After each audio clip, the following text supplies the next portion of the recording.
Ini adalah WBCQ, menghadirkan radio World's Last Chance kepada Anda dari Monticello, Maine, Amerika Serikat. Kerinduan hati dari setiap orang Kristen selama 2000 tahun adalah melihat Sang Juru Selamat kembali dan mendirikan sebuah kerajaan kekal di atas bumi. Peristiwa-peristiwa yang terjadi di dunia mengungkap bahwa hal itu akan segera terjadi.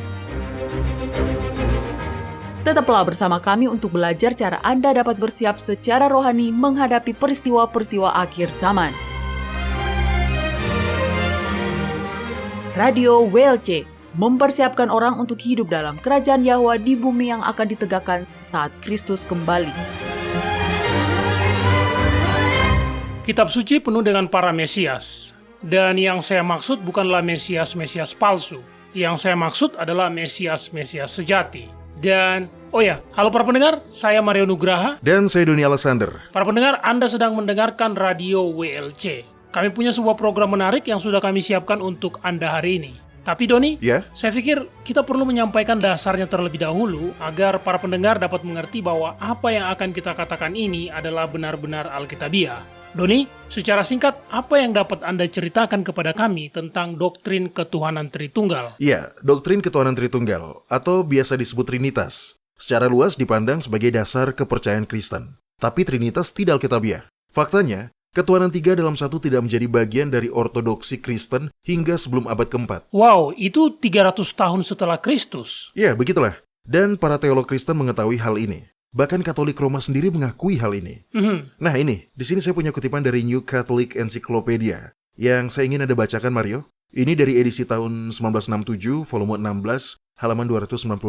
Tolong baca apa yang dikatakan di situ. Seseorang seharusnya tidak berbicara tentang paham Trinitas dalam Perjanjian Baru tanpa kualifikasi yang serius. Ketika seseorang berbicara tentang paham Trinitas, maka dia harus tahu bahwa itu adalah peralihan dari periode asal-usul Kristen ke katakanlah paruh terakhir dari abad keempat.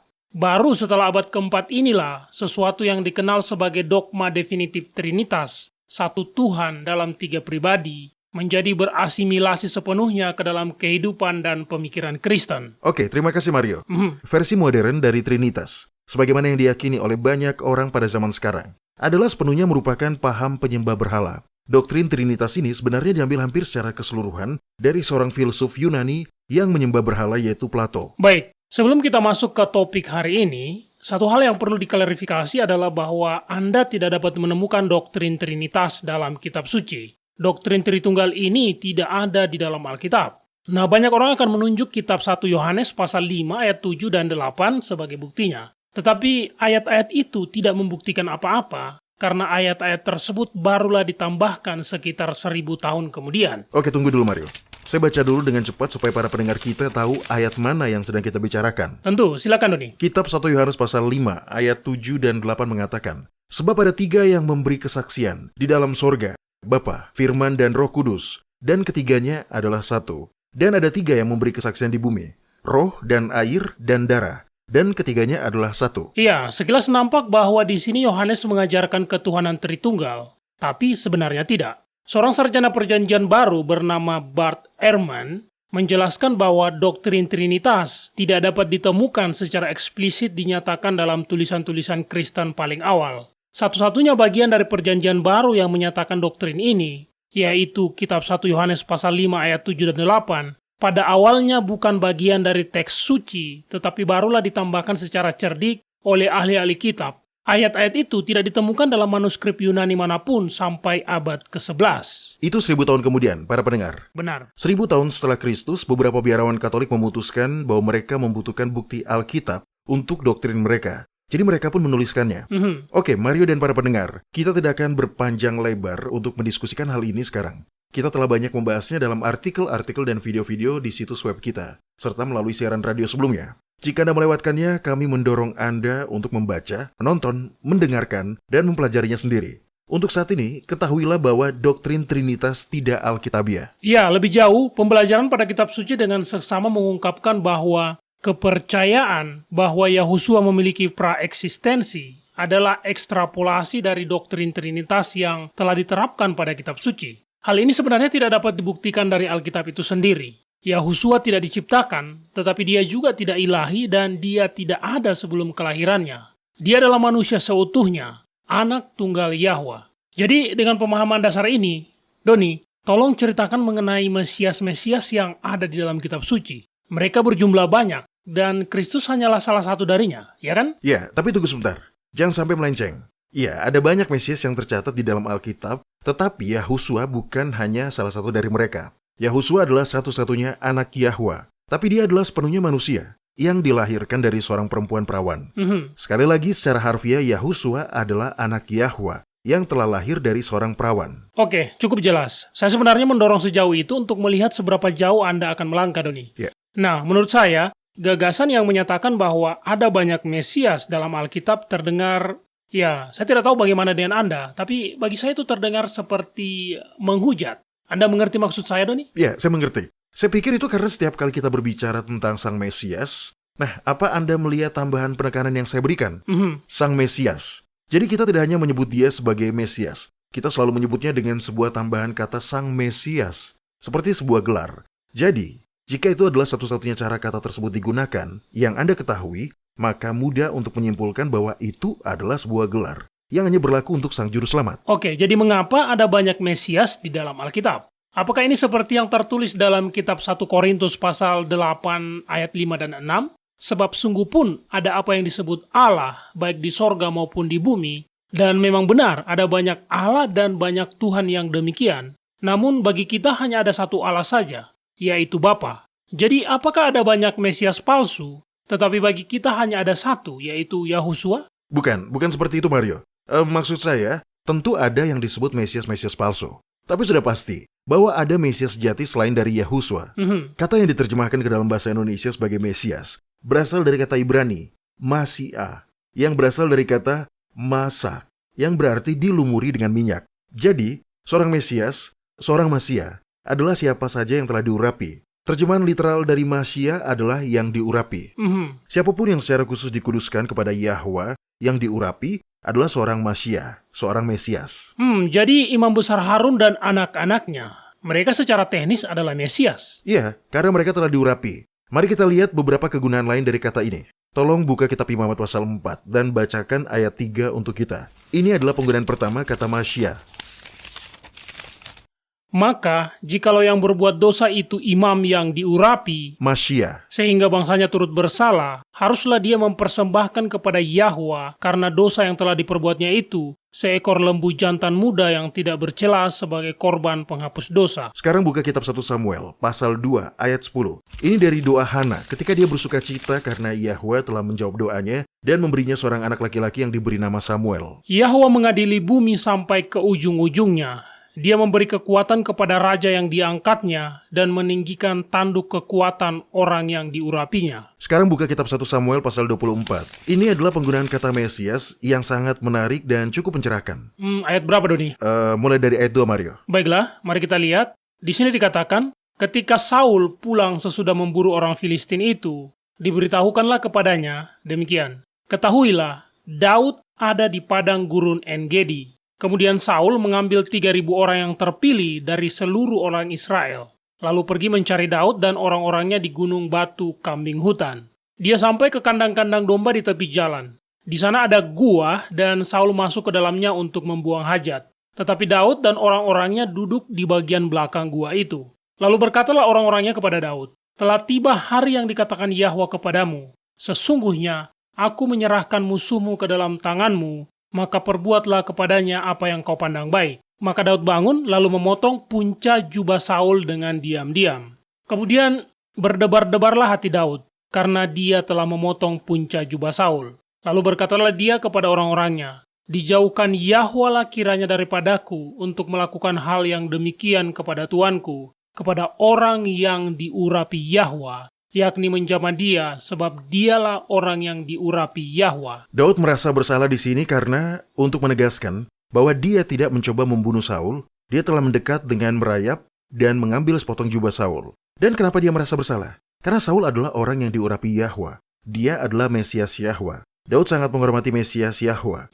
Dua pasal selanjutnya, dalam kitab 1 Samuel pasal 26, kita mendapati kisah tentang bagaimana Saul kembali mengejar Daud, dan sekali lagi, anak buah Daud mendesaknya untuk membunuh Saul. Mario, tolong bacalah ayat 8-11 dari kitab 1 Samuel pasal 26. Lalu berkatalah Abisai kepada Daud, "Pada hari ini Eloa telah menyerahkan musuhmu ke dalam tanganmu. Oleh sebab itu, izinkanlah kiranya aku menancapkan dia ke tanah dengan tombak ini, dengan satu tikaman saja. Tidak usah dia kutancapkan 2 kali." Tetapi kata Daud kepada Abisai, "Jangan musnahkan dia, sebab siapakah yang dapat menjamah orang yang diurapi Yahwa dan bebas dari hukuman?" Lagi kata Daud, "Demi Yahwa yang hidup, niscaya Yahwa akan membunuh dia, entah karena sampai ajalnya dan dia mati, entah karena dia pergi berperang dan hilang lenyap di sana. Kiranya Yahwa menjauhkan daripadaku untuk menjamah orang yang diurapi Yahwa. Ambillah sekarang tombak yang ada di sebelah kepalanya dan kendi itu, dan marilah kita pergi." Nah, Abisai ada benarnya.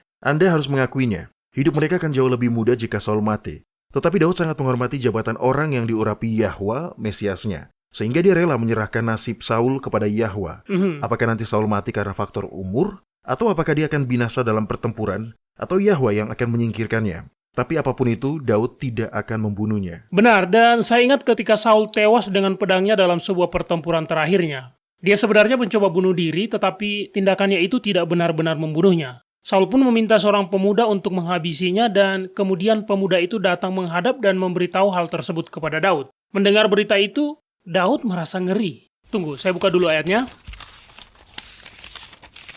Nah, ini dia, kitab 2 Samuel pasal 1 ayat 14 dan 15. Di sini dikatakan, "Kemudian berkatalah Daud kepadanya, 'Bagaimana? Tidakkah engkau segan mengangkat tanganmu memusnahkan orang yang diurapi Yahwa?' Lalu Daud memanggil salah seorang dari anak buahnya dan berkata, 'Kemari, parangilah dia.' Orang itu pun memarangnya sehingga mati." Benar, sekali lagi. Orang yang diurapi adalah Mesias. Yahwa telah mengurapi Saul, mengangkatnya menjadi raja, dan hanya Yahwa yang seharusnya menyingkirkan dia. Ya, saya suka kisah tentang Saul, karena kisahnya benar-benar menunjukkan bahwa kata Mesias adalah benar-benar sebuah gelar yang diberikan kepada mereka, diberikan kepada siapapun yang telah diurapi atau disucikan. Ya, benar. Sebenarnya Masiah diterjemahkan sebagai Mesias hanya 2 kali di seluruh kitab suci. Hanya 2 kali? Iya, karena kata itu lebih sering diterjemahkan sebagai yang diurapi. Buka kitab Daniel pasal 9 dan bacalah ayat 25 dan 26. Daniel.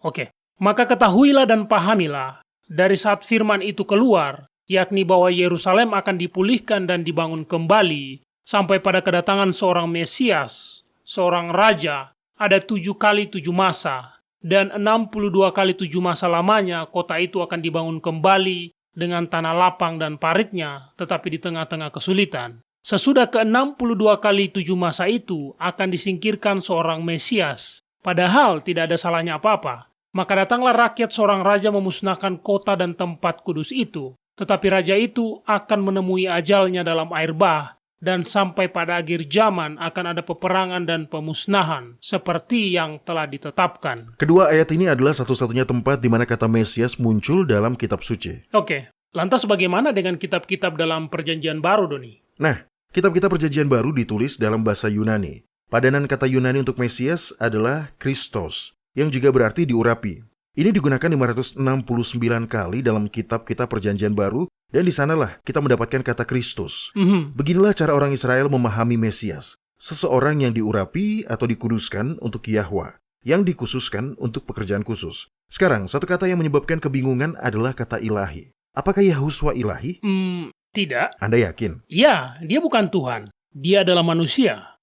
Apa yang Anda coba lakukan di sini, Doni? Seperti dengan kebanyakan kata yang lain, kata ilahi memiliki lebih dari satu definisi. Definisi ilahi yang pertama adalah dari, berkaitan dengan, atau berasal langsung dari Tuhan atau Dewa. Apakah Yahuswa berasal langsung dari Yahwa? Tentu saja. Jadi dalam pengertian yang terbatas itu, dia adalah ilahi. Namun, definisi lain dari ilahi adalah menjadi Allah atau Dewa. Apakah Yahuswa adalah Allah atau Dewa? Bukan. Jadi, dalam pengertian itu, dia tidak ilahi. Dia berasal dari Yahwa, tapi dia bukan Allah atau Dewa. Sebaliknya, dia adalah firman Yahwa yang menjadi daging, menjadi manusia seutuhnya. Dia tidak ada sebelum kejadian ajaibnya di dalam rahim Maria. Iya benar, dan saya selalu menyukai penjelasan Yohanes. Dia menggambarkannya dengan bahasa puitis di sana. Di kitab Yohanes pasal 1 ayat 14, di situ dikatakan, "Firman itu telah menjadi manusia dan diam di antara kita, dan kita telah melihat kemuliaannya, yaitu kemuliaan yang diberikan kepadanya sebagai anak tunggal Bapa, penuh kasih karunia dan kebenaran. Itu adalah penggambaran yang diilhami.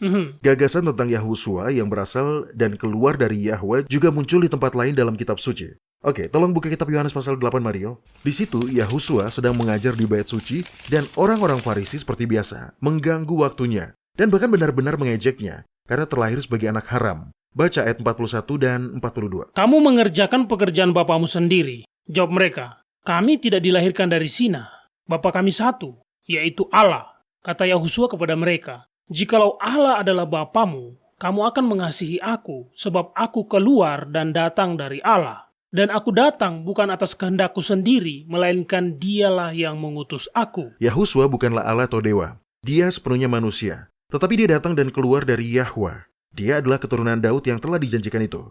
Seorang manusia yang lahir dari seorang perawan melalui karya ajaib roh Yahweh. Tidak ada pertanyaan tentang asal-usulnya. Baca kitab Lukas pasal 1 ayat 35. Di sini, malaikat menjelaskan kepada Maria bagaimana dia, seorang perawan muda, dapat memiliki anak. Jawab malaikat itu kepadanya, Roh Kudus akan turun atasmu dan kuasa yang maha tinggi akan menaungi engkau. Sebab itu, anak yang akan kau lahirkan itu akan disebut kudus, anak Allah. Paulus dalam kitab Roma pasal pertama pada dasarnya mengatakan hal yang sama. Oke, tolong bacalah 4 ayat pertama dari kitab Roma pasal 1, Mario. Dari Paulus, hamba Kristus Yahusua, yang dipanggil menjadi rasul dan dikuduskan untuk memberitakan Injil Allah. Injil itu telah dijanjikannya sebelumnya dengan perantaraan nabi-nabinya dalam kitab-kitab suci, tentang anaknya yang menurut daging diperanakan dari keturunan Daud, dan menurut roh kekudusan dinyatakan oleh kebangkitannya dari antara orang mati, bahwa dia adalah anak Allah yang berkuasa, Yahusua Kristus Tuhan kita. Yahusua adalah Mesias manusia yang dinubuatkan itu, lahir dari garis keturunan Daud, yang secara ilahi keluar dari Yahweh. Paulus mengulangi ajaran ini dalam kitab Kisah Para Rasul pasal 13. Di sini, dia berkhotbah kepada orang-orang Yahudi di sebuah sinagog di Antioquia. Kitab Kisah Para Rasul pasal 13. Tolong bacakan ayat 21 sampai 23, Mario. Kemudian mereka meminta seorang raja dan Allah memberikan kepada mereka Saul bin Kis dari suku Benyamin, 40 tahun lamanya. Setelah Saul disingkirkan, Allah mengangkat Daud menjadi raja mereka. Tentang Daud, Allah telah menyatakan, Aku telah mendapat Daud bin Isai, seorang yang berkenan di hatiku dan yang melakukan segala kehendakku. Dan dari keturunannya lah, sesuai dengan yang telah dijanjikannya, Allah telah membangkitkan juru selamat bagi orang Israel, yaitu Yahusua. Hanya dalam pengertian yang terbatas ini, keluar dari Yahweh, Yahusua dapat dianggap ilahi. Tapi dia bukan Allah atau dewa. Dia sepenuhnya adalah manusia.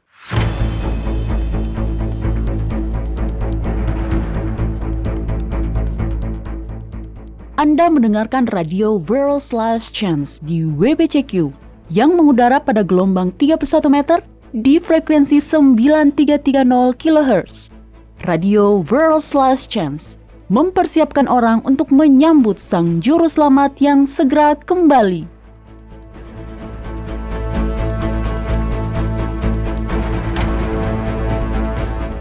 Sun Bin adalah seorang ahli strategi militer terampil yang tinggal di Cina pada abad ke-4 sebelum Masehi. Dia pernah berkata, ketika taktik konvensional diubah secara tidak terduga sesuai dengan situasi, maka hal itu akan menghasilkan elemen kejutan dan peningkatan nilai strategis. Setan adalah ahli strategi paling brilian yang pernah ada di dunia. Dia sering menggunakan taktik kejutan untuk membingungkan dan menekan orang-orang yang dia coba tipu. Untuk memerangi rencana setan di hari-hari mendatang, Yahweh telah memberikan nubuatan sehingga orang-orang tidak perlu terkejut. Kitab Wahyu pasal 13 berbicara tentang seekor binatang, sebuah patung untuk binatang itu, dan sebuah tanda dari binatang itu yang akan dipaksakan dengan ancaman kematian. Semua orang yang menerima tanda binatang itu akan kehilangan hidup yang kekal. Inilah sebabnya, mengapa sangat penting untuk mengidentifikasi binatang itu dan memahami apa patung binatang itu dan bagaimana menghindari tandanya. Kita perlu tahu, ini penting. Sementara kebanyakan orang Kristen menganggap patung binatang itu akan terbentuk di masa depan. Kebenaran yang mengejutkan adalah bahwa patung binatang itu telah terbentuk. Satu-satunya hal yang tersisa adalah pemberlakuannya secara paksa. Penting untuk mengetahui apa patung binatang itu, kapan itu terbentuk, dan bagaimana pengaruhnya terhadap kehidupan Anda. Karena patung itu memang sangat berpengaruh. Buka worldslastchance.com dan klik ikon radio WLC. Cari episode yang berjudul Mengharapkan yang tak terduga. Patung binatang sudah ada di sini. Anda juga dapat mencarinya di YouTube. Baik, Doni. Ya. Saya teringat percakapan dengan seorang sahabat beberapa tahun yang lalu. Pada saat itu, kami berdua meyakini doktrin Trinitas. Jadi, kami berdua percaya bahwa Yahusua adalah Allah Anak, pribadi kedua dari ketuhanan Tritunggal. Tapi, dia mengatakan sesuatu yang sebenarnya sangat menarik. Dan sebenarnya, dia pada saat itu benar, tapi kami belum menyadarinya. Nah, dia berkata, para murid dan orang Kristen mula-mula berjuang untuk menerima keilahian Kristus. Hari ini, kita berjuang untuk menerima kemanusiaannya. Sangat mudah bagi kita untuk melihatnya sebagai sosok ilahi, tetapi jauh lebih sulit untuk melihatnya sebagai manusia. Ya, itu benar Mario. Dan alasannya adalah karena para murid tahu bahwa dia bukan Tuhan. Dia adalah manusia. Kita hanya tidak menyadarinya. Ketika Alkitab menyebut Yahusua sebagai manusia, artinya memang sudah persis seperti itu. Dia adalah manusia. Banyak orang mencoba melompati batas dengan mengatakan dia 100% ilahi dan 100% manusia. Dan itu 100% omong kosong. Persyaratannya saling eksklusif. Anda tidak bisa menjadi Tuhan dan manusia pada saat yang bersamaan. Yahusua harus menjadi manusia seutuhnya untuk dapat mati bagi kita. Kitab 1 Timotius pasal 6 ayat 16 dengan jelas menyatakan bahwa hanya Yahwa yang memiliki keabadian. Kata keabadian berasal dari kata Yunani Athanasia. Secara harfiah, kata ini berarti tidak bisa mati. Yahusua telah mati. Dia haruslah sebagai manusia untuk dapat mati. Karena sesuai dengan pernyataan pasti dari kitab suci, hanya Yahwa yang tidak bisa mati. Nah, saya memperhatikan bahwa cara favorit Yahusua untuk menyebut dirinya adalah sebagai anak manusia. Iya, dan baik Paulus maupun Lukas memang menekankan bahwa dia adalah manusia. Buka kitab Roma pasal 5 dan baca ayat 15. Perhatikan penggunaan kata orang. Ini adalah kata Yunani yang sama yang digunakan ketika Yahusua menyebut dirinya sebagai anak manusia. Silakan dibuka kitab Roma pasal 5 ayat 15. Tetapi karunia Yahwa tidaklah sama dengan pelanggaran Adam.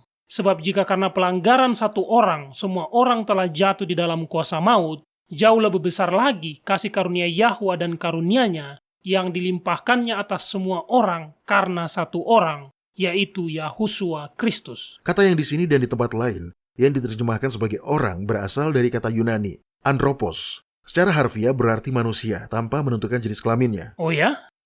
Jadi di seluruh perjanjian baru, setiap kali kata manusia muncul, itu berarti orang? Iya, tidak setiap saat, tapi 559 kali, Mario. Oke, mari kita buka kitab 1 Timotius, pasal 2, dan membaca ayat 5. Perhatikan di sini bahwa pemisahan yang jelas sedang ditarik antara Yahusua dan Bapa. Karena Allah itu esa, dan esa pula dia yang menjadi pengantara antara Allah dan manusia, yaitu manusia Kristus Yahusua. Dengan kata lain, jika kita menggunakan terjemahan langsungnya, maka ayat itu akan mengatakan, karena Tuhan itu hanya satu, dan perantara antara Tuhan dan manusia juga hanya satu, yaitu orang yang telah diurapi, yang bernama Yahusua. Ya, itu benar-benar tidak meninggalkan keraguan bahwa Yahusua adalah seorang manusia. Oke, mari kita lihat kitab Kisah Para Rasul pasal 17 ayat 30 dan 31. Di sini sebuah kata yang berbeda digunakan.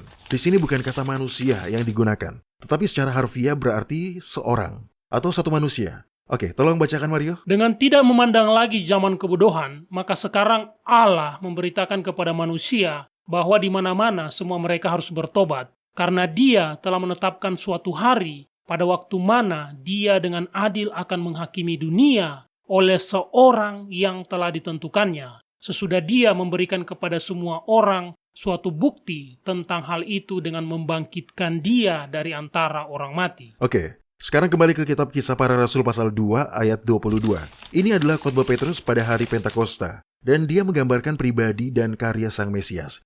Kitab Kisah Para Rasul pasal 2 ayat 22. Hai orang-orang Israel, dengarkanlah perkataan ini. Yang aku maksudkan ialah Yahusua dari Nazaret, seorang manusia yang telah ditentukan Allah dan yang dinyatakan kepadamu dengan kekuatan-kekuatan dan mujizat-mujizat dan tanda-tanda yang dilakukan oleh Allah dengan perantaraan Dia di tengah-tengah kamu, seperti yang kamu ketahui. Jadi Paulus dalam kitab Kisah Para Rasul pasal 17 menyatakan bahwa Yahusua adalah seorang manusia yang telah ditetapkan oleh Yahwa. Dan di sini dalam kitab Kisah Para Rasul pasal 2, Petrus mengatakan bahwa Yahusua adalah seorang yang ditentukan oleh Yahwa. Perhatikan, Petrus tidak mengatakan bahwa dia adalah Yahwa atau bahwa dia adalah Allah. Dalam konteksnya, ini adalah khotbahnya pada hari Pentakosta. Jika Yahusua benar-benar ilahi dalam arti bahwa dia juga adalah Allah, maka khotbah Petrus pada hari Pentakosta akan menjadi waktu yang tepat untuk mengatakannya. Tetapi dia tidak melakukannya. Dia hanya mengatakan bahwa Yahuswa ditentukan oleh Yahwa. Oke, itu poin yang bagus. Saya belum pernah benar-benar menyadarinya sebelumnya. Ya, tidak. Karena ketika kita berpikir tentang Yahuswa sebagai Allah anak,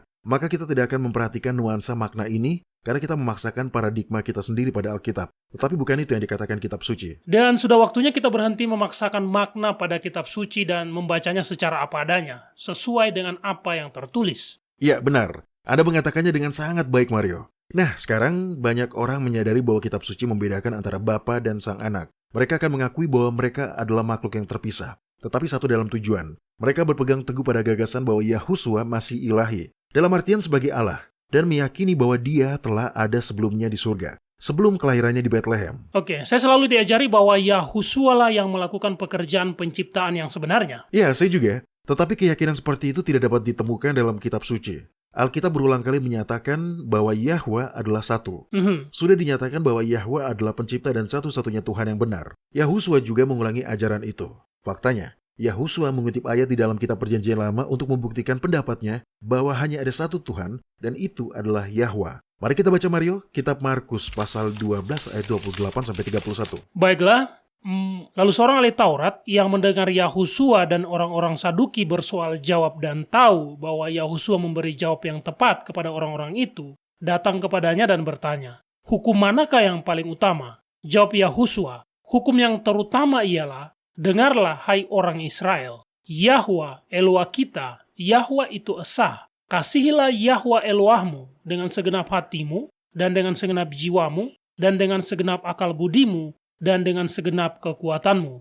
Dan hukum yang kedua ialah, kasihilah sesamamu manusia seperti dirimu sendiri. Tidak ada hukum lain yang lebih utama daripada kedua hukum ini." Ayat-ayat ini sudah sangat jelas dan Yahuswa menggunakan kesempatan ini untuk menggarisbawahi bahwa Yahwa adalah satu-satunya Tuhan.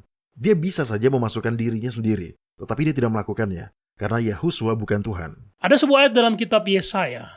Beri saya waktu sebentar untuk membukanya, Doni. Oke. Ayat ini dengan jelas menyatakan Yahwa adalah sang pencipta, bukan Yahuswa. Nah, ini dia.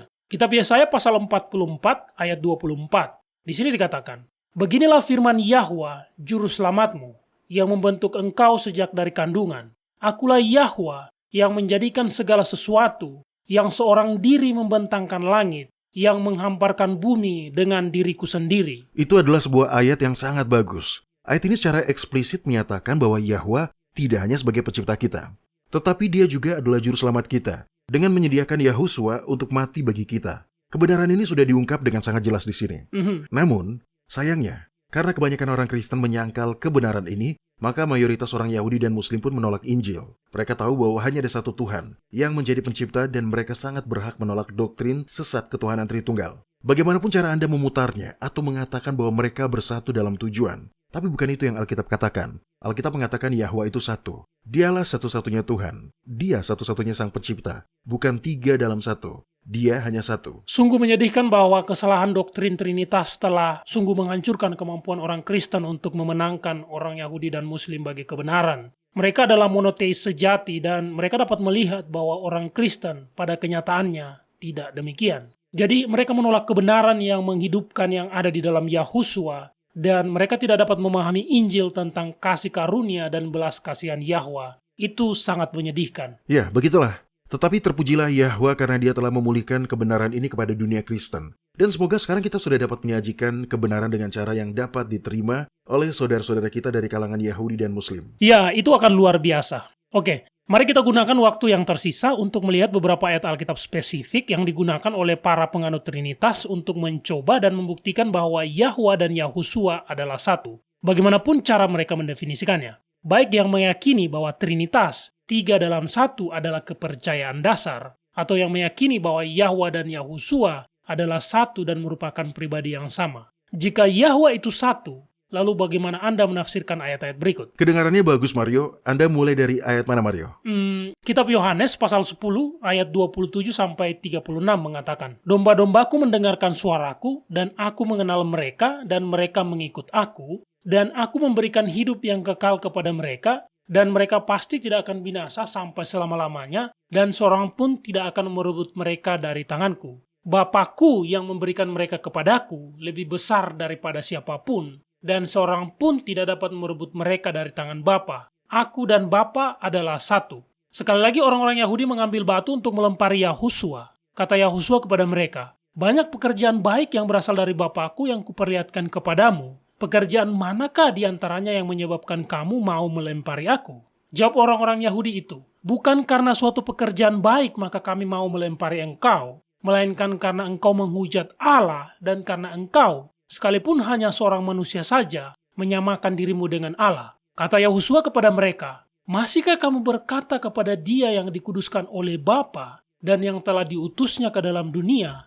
engkau menghujat Allah karena aku telah berkata, aku anak Allah? Baiklah, mari kita bahas bagian ini. Dalam ayat 29, Yahusua berkata bahwa Bapanya lebih besar dari siapapun.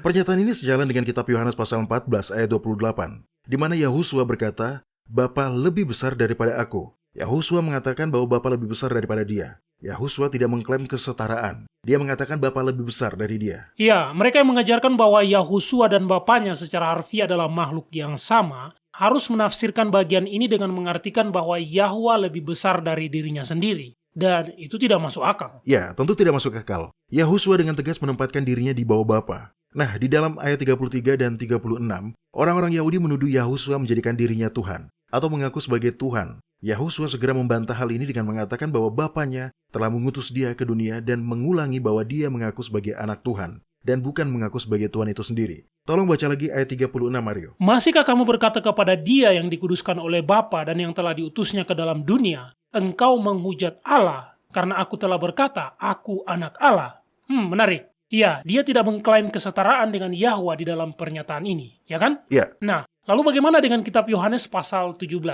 Dia bahkan menggunakan kata satu di sana. Tunggu, saya buka dulu.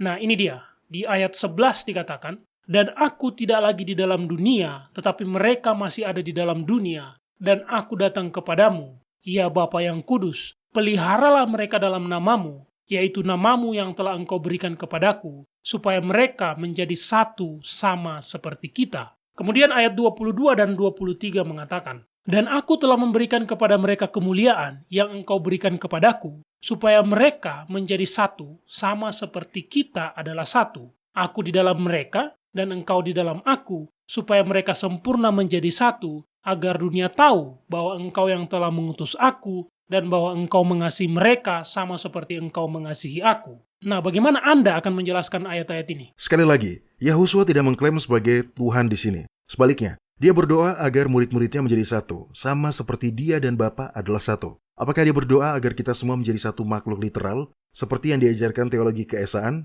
Mereka mengatakan bahwa Bapa dan Sang Anak secara harfiah adalah satu makhluk. Apakah itu yang Yahusua doakan di sini?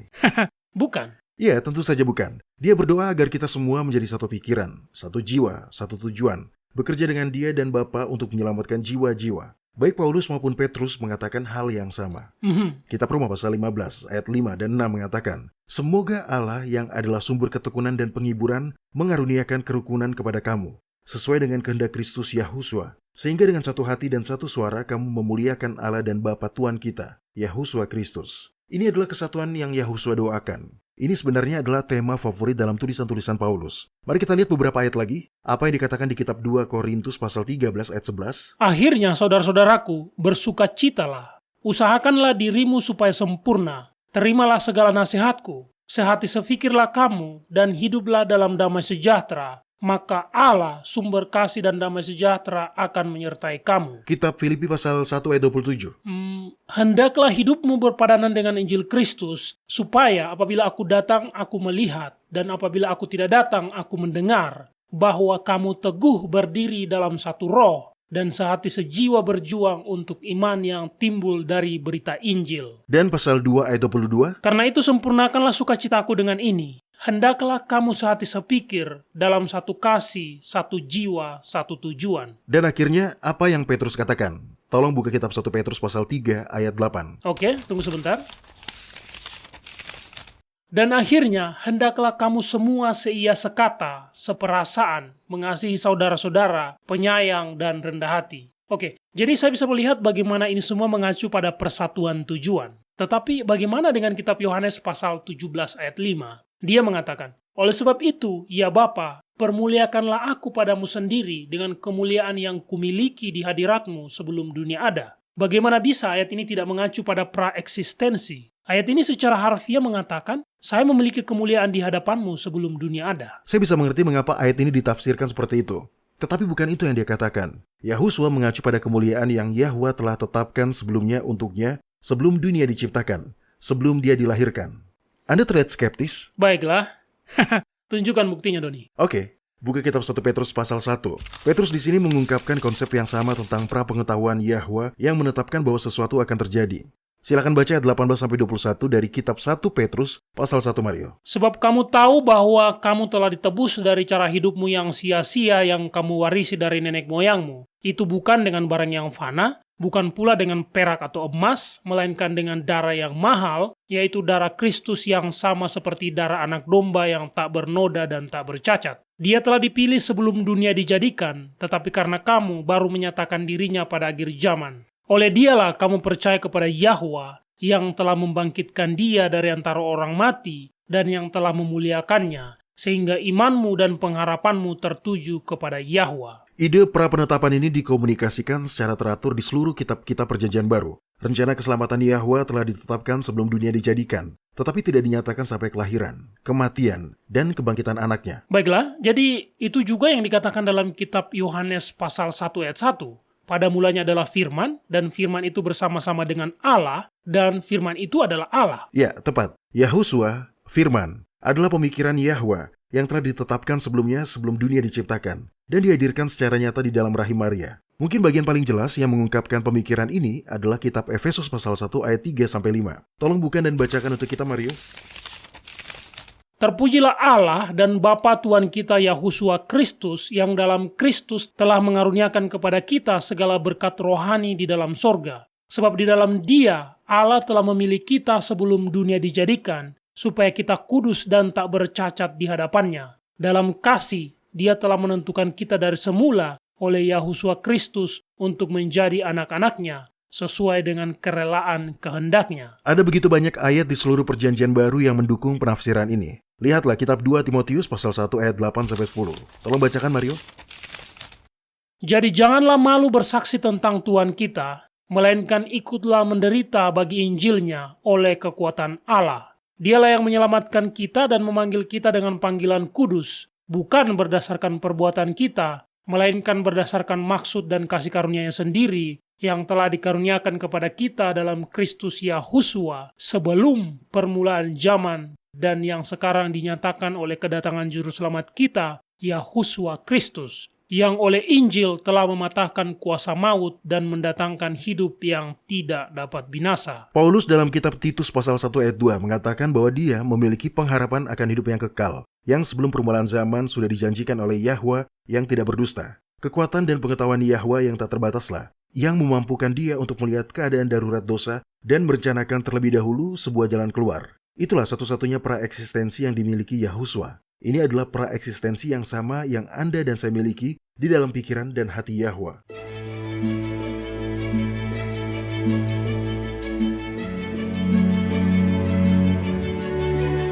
Anda mendengarkan radio World's Last Chance di WBCQ yang mengudara pada gelombang 31 meter di frekuensi 9330 kHz. Radio World's Last Chance mempersiapkan orang untuk menyambut Sang Juru Selamat yang segera kembali.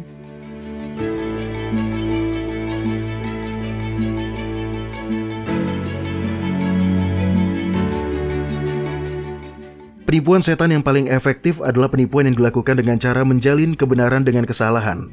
Setan telah melakukan penipuan seperti ini dalam hal sifat alamiah Kristus. Apa yang terjadi pada jiwa pada saat kematian, hukum ilahi, sabat, dan pada banyak topik yang lainnya. Tapi masalahnya adalah ketika kebenaran terjalin dengan kesalahan, Anda tidak akan mendapatkan kebenaran dari hal tersebut. Sebaliknya, yang Anda dapatkan hanyalah kesalahan. Di situs web kami di World's Last Chance, kami memiliki lusinan artikel dan video yang berfokus pada kepercayaan populer dalam kekristenan yang jika dipelajari dalam terang kitab suci terbukti keliru. Tapi jangan langsung mempercayai kata-kata kami ini.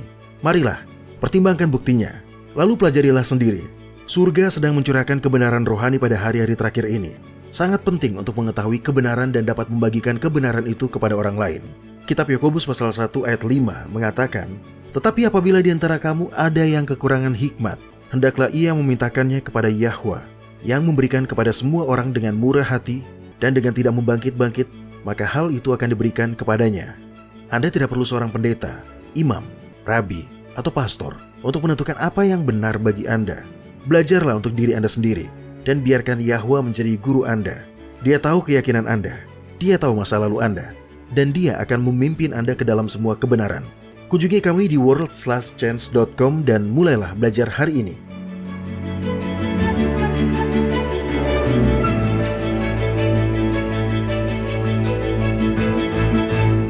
Baiklah, pertanyaan hari ini di kotak surat harian kita datang dari negara yang mungkin membanggakan diri sebagai tempat teraman di dunia.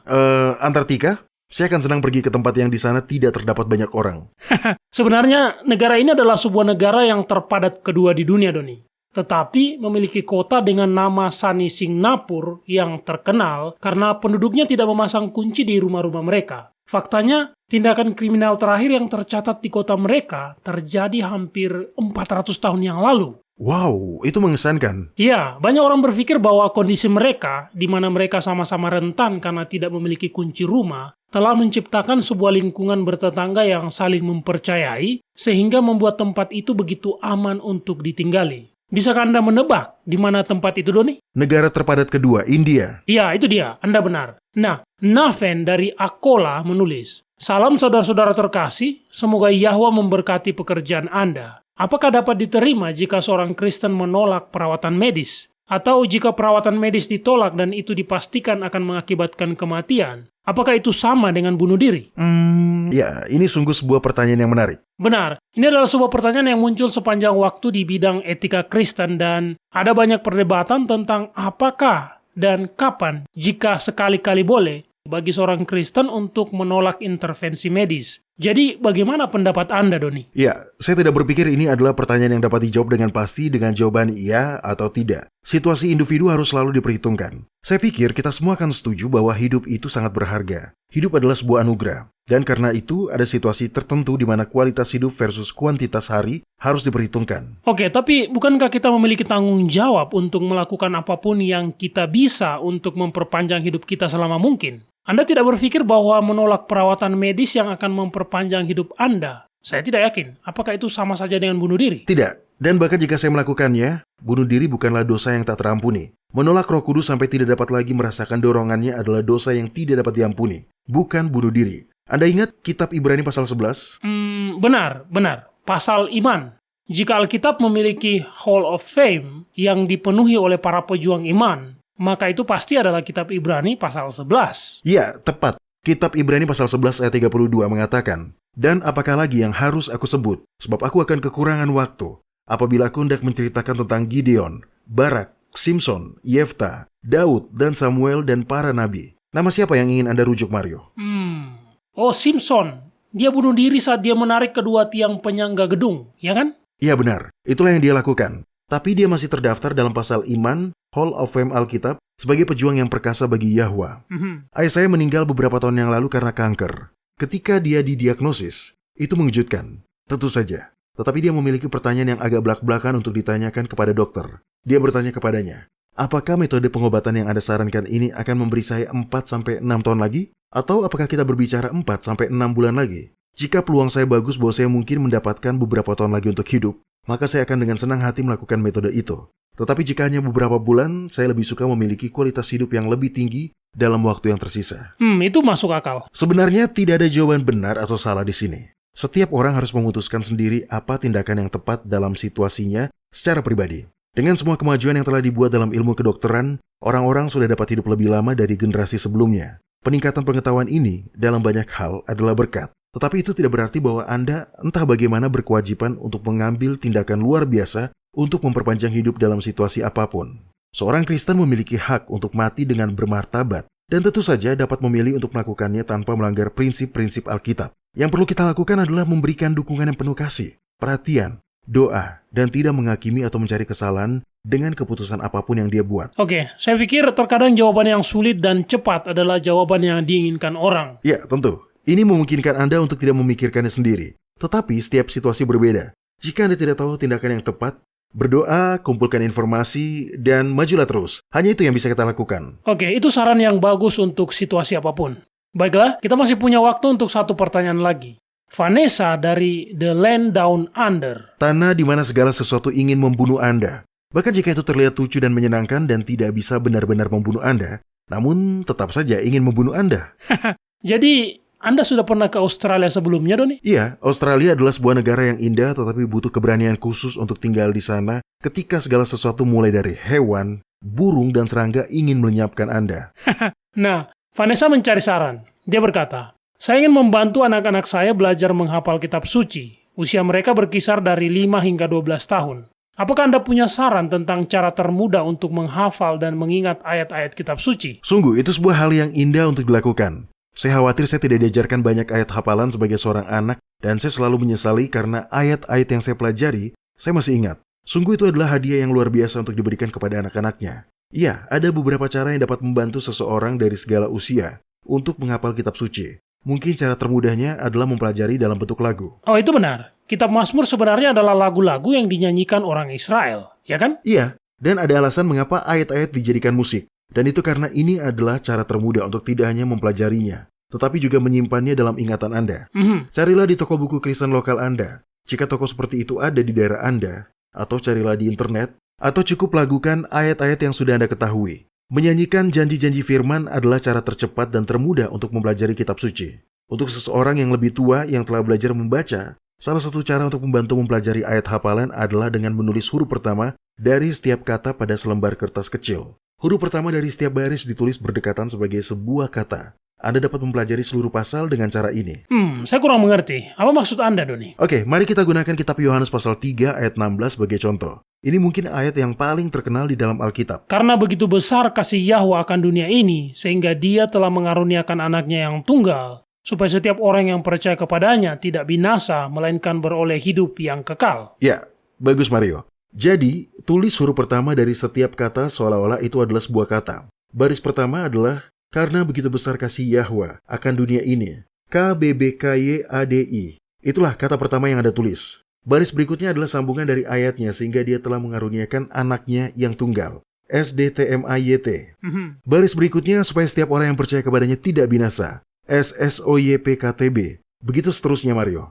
Anda akan kaget melihat betapa mudahnya untuk menghafal bahkan ayat-ayat kitab suci yang panjang ketika Anda memiliki kumpulan dari setiap huruf pertama dari setiap kalimat. Cara ini benar-benar mempercepat proses belajar bersama. Oke, ini adalah tip yang sangat bagus dan saya akan mencobanya nanti. Apakah ada cara lain yang berhasil untuk Anda, Mario? Iya, ada. Saya membacanya beberapa kali, sebaiknya dengan suara keras jika saya bisa. Kemudian saya membacanya dengan tenang dan fokus pada kata-kata utamanya. Bagi saya sendiri, saya suka membandingkan berbagai terjemahan.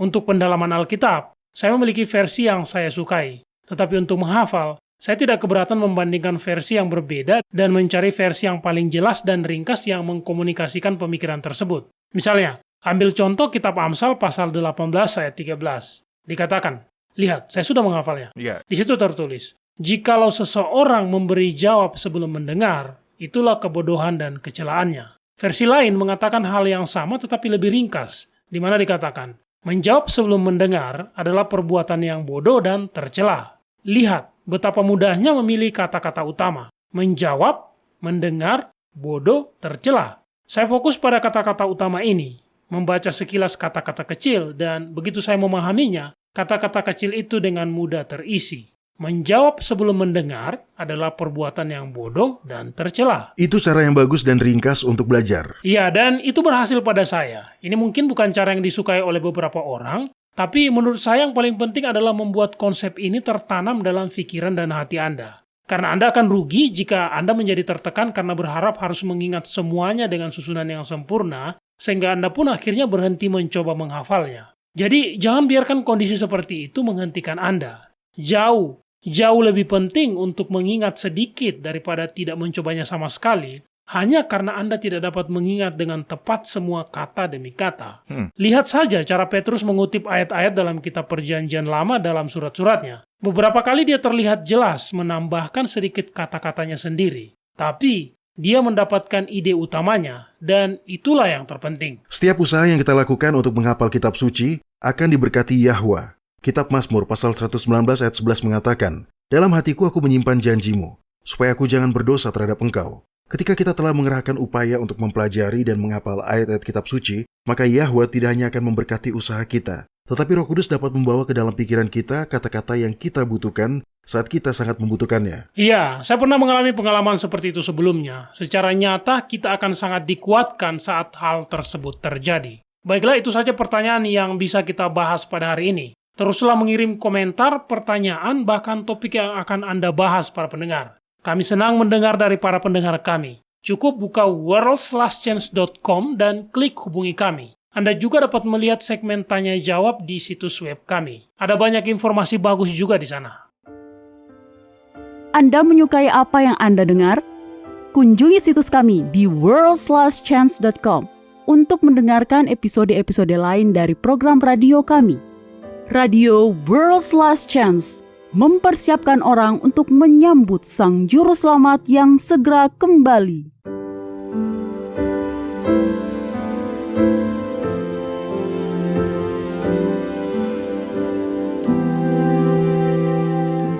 Halo, ini adalah janji harian Anda dari firman Yahwa. Dawson lahir tanpa jari di tangan kirinya. Kondisi ini terjadi pada sekitar 1 dari 1000 kelahiran ketika tali pusar melilit tangan sebelum lahir dan menghalangi jari-jari berkembang secara normal. Jelas, ini membuat sebuah pekerjaan yang sangat sederhana sekalipun menjadi sangat sulit. Walaupun anak laki-laki kecil itu belajar mengatasi kecacatannya, namun hal-hal lain tetap sulit. Bahkan ada beberapa hal yang mustahil dia lakukan. Ketika dia berusia 5 tahun, Dawson menghampiri ibunya dan berkata, "Mama, saya ingin tangan yang normal seperti orang lain. Mengapa tangan saya tidak tumbuh?" Bagaimana Anda akan menjawab pertanyaan seperti itu? Yang bisa dilakukan ibunya hanyalah memeluk anak laki-lakinya dan menangis bersamanya. Orang tua Dawson membawa putra mereka ke dokter demi dokter dan pada banyak spesialis yang berbeda. Keluarga itu selanjutnya meneliti kemungkinan mendapatkan tangan palsu berteknologi tinggi untuk Dawson. Masalahnya adalah, teknologi canggih seperti itu menghabiskan biaya ribuan dolar yang tidak sanggup disediakan oleh keluarga itu. Lebih jauh lagi, bahkan jika keluarga itu entah bagaimana bisa mendapatkan uang untuk membeli perangkat seperti itu tidak akan lama karena Dawson masih bertumbuh. Meskipun Dawson adalah anak laki-laki yang sehat dan masih sedang tumbuh, tidak memiliki jari masih membawa beban emosional padanya. Anak-anak lain akan menatap atau mengajukan pertanyaan yang tidak nyaman, bahkan mengejek. Dawson selalu menyembunyikan anggota tubuh tersebut dari semua orang kecuali keluarganya. Ibu Dawson berdoa dengan sungguh-sungguh agar Yahwa menyediakan jalan bagi putranya untuk memiliki 2 tangan yang berfungsi. Dia berdoa dan mencari jawaban selama 7 tahun. Kemudian pada suatu hari, sebuah percakapan dengan guru Dawson memberi keluarga itu secerca harapan. Guru itu mengenal sepasang suami istri, Jane dan Ivan Owen, yang memiliki printer 3 dimensi. Mungkinkah printer 3 dimensi benar-benar dapat membantu Dawson? Dawson dan orang tuanya melakukan perjalanan untuk melihat keluarga Owen yang dengan ramah membuka rumah mereka untuk keluarga tersebut. Butuh sekitar 10 jam untuk mencetak semua suku cadang untuk tangan baru Dawson, dan 3 jam tambahan lagi untuk merakit bagian-bagiannya. Tetapi hasilnya luar biasa. Untuk pertama kalinya dalam hidupnya, Dawson memiliki 2 tangan yang dapat berfungsi. Dia bisa naik sepeda, menangkap bola, memegang tongkat baseball. Pada dasarnya, dia bisa menjalani hidup seperti anak lainnya tanpa harus selalu mencari alternatif untuk gerakan yang dianggap biasa oleh orang lain. Rasa terima kasih keluarga itu tidak bisa terucap dengan kata-kata. Mereka bertanya kepada Jane dan Ivan berapa banyak mereka berutang untuk tangan baru tersebut. Tetapi pasangan itu berkata, "Anda tidak berhutang apapun kepada kami."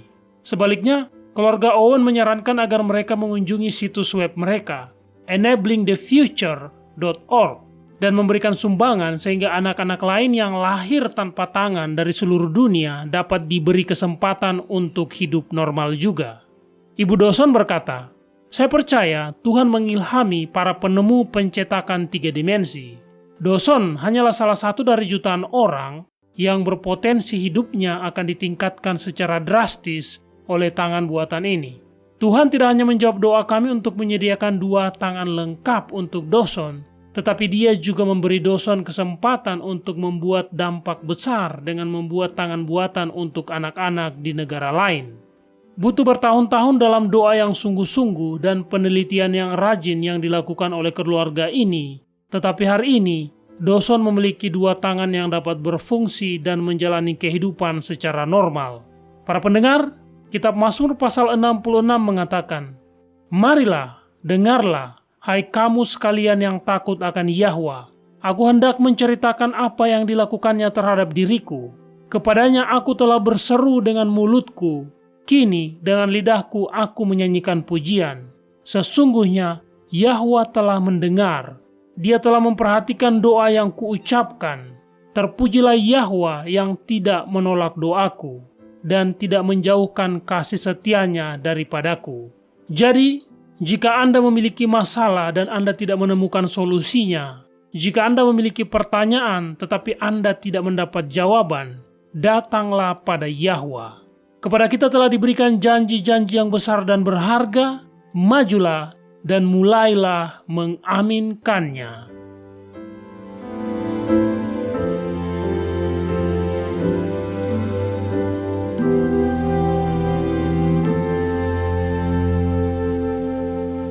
Terima kasih telah meluangkan waktu untuk membahas berbagai ayat-ayat kitab suci hari ini, Doni. Iya. Anda tahu, ada pemahaman atau interpretasi tertentu dari kitab suci yang terjebak di kepala Anda, dan kemudian ketika Anda mengetahui bahwa Anda salah, maka Anda memerlukan beberapa saat untuk memahami semua bagian kitab suci yang bersangkutan dengan pemahaman baru Anda. Ya, memang seperti itu. Tetapi selalu ingat bahwa kebenaran tidak akan pernah bertentangan dengan dirinya sendiri. Dan ada jaminan yang luar biasa dalam mengetahui bahwa karena prapengetahuan Yahwa, Dia menjadi tahu sebelumnya bahwa dosa akan merebak, dan Dia pun merencanakan penanganannya.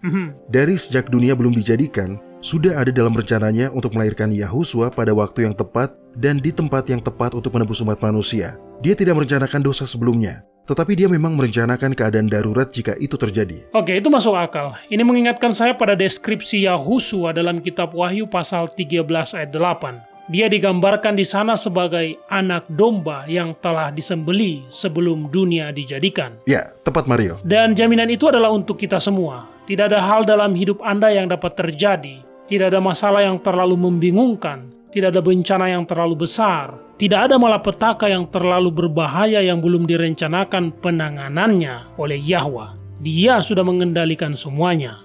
Para pendengar, bergabunglah bersama kami kembali besok. Sampai jumpa dan ingatlah, Yahwa mengasihi Anda dan Dia aman untuk dipercaya.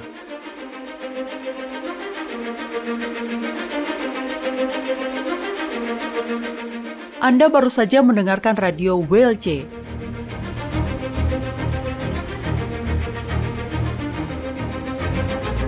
World's Last Chance berkomitmen untuk memberitakan Injil Kerajaan Yahwa kepada dunia.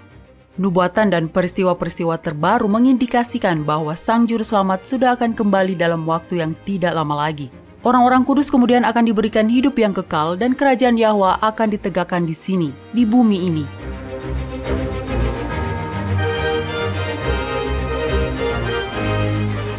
Tidak ada waktu yang bisa disia-siakan. Terimalah anugerah keselamatan hari ini dan izinkan Yahwa menyelimuti Anda dengan kebenaran Kristus.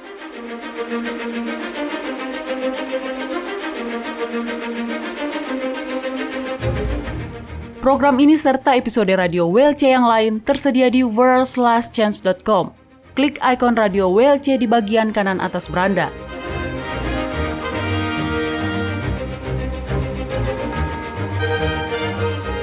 Bergabunglah kembali bersama kami besok untuk menerima berbagai pesan kebenaran lain di WBCQ yang mengudara pada gelombang 31 meter di frekuensi 9330 kHz.